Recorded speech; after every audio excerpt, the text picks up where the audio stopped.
All right, welcome back, everyone. Today, we're diving into a project that I am really excited about, building your very first Java database application. This is where all that theory becomes real, so let's get right into it.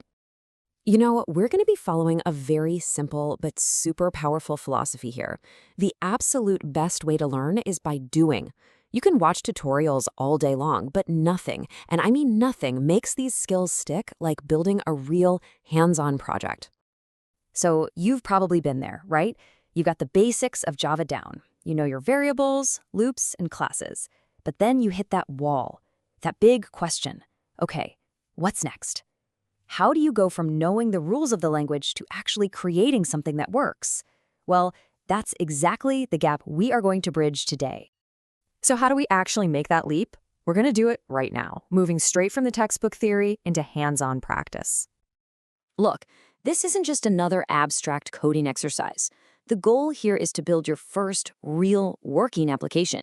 We're talking about a piece of software that does something useful, that stores data, that responds to what you tell it to do. It's a massive and, believe me, incredibly rewarding step forward in your journey. Every builder needs a toolkit, right? Well, ours is going to be simple, focused, and really powerful. Let's take a look at the exact tools we'll be using for this project. Our entire system is built on just these three essential tools. I want you to think of it like this. We have Java, which is like the brains of our operation. Then we have a MySQL database, which is kind of like the application's long-term memory. And then we have the crucial bridge that connects the two, JDBC. So what in the world is JDBC? Well, it stands for Java Database Connectivity, and at its core, it's basically a standard set of rules and tools, an API, that lets your Java app talk to a database. But honestly, the best way to think of it, it's a universal translator. So our first component is the Java application itself. This is where all the logic lives, you know? It's going to handle the user input, process all the requests, and basically decide what to do with the data. It is the command center, the brain of this whole project. Next up, we have a home for all our data, the MySQL database. This is where all of our important information, in this case, our student records, is going to be safely stored, kept organized, and ready to be pulled up at a moment's notice. Without this, our app would pretty much have amnesia. And this right here, this brings us to the central challenge. Our Java app speaks, well, Java, but our MySQL database speaks a completely different language, SQL. They literally can't communicate directly. They need that translator we just talked about. And you guessed it, that translator is JDBC. Okay, so we have our tools, we know the problem they solve. Now, what is our app actually going to do?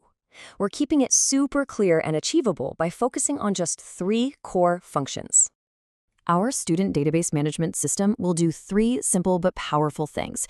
We'll be able to add new students to our records, view the details of students who are already in there, and, of course, delete student records. That's it. Simple, clean, and totally functional. And when we talk about student data, what are we actually managing here? Well, we're keeping it really simple and structured. Just a unique student ID, a name, and a grade. This is exactly the kind of data our application is going to be storing and retrieving. And the best part, you won't be doing any of this by typing weird commands into a black box. All of these functions, adding, viewing, deleting, they're all going to be managed through a simple, clean user interface. This is what makes the application actually user-friendly, and it connects all that back-end logic to something you can see and click on. All right, it's time to put all the pieces together. In this final section, we're going to see how these components click into place to create your first fully working app.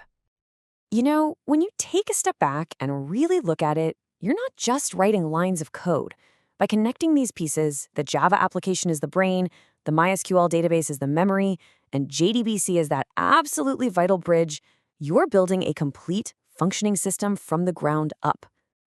And with that, you've done it.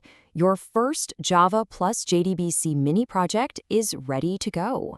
That is a fantastic achievement, and it puts real-world practical skills right in your hands. But what's even more important than the project itself is what you've actually gained from this process. You now have practical experience with databases. You have a real understanding of application architecture, how different parts of a system talk to each other. And maybe most importantly, you have the confidence to go out and build even more complex things. So that leaves us with one final and really exciting question. You've successfully built your first real database application. So what are you going to build next?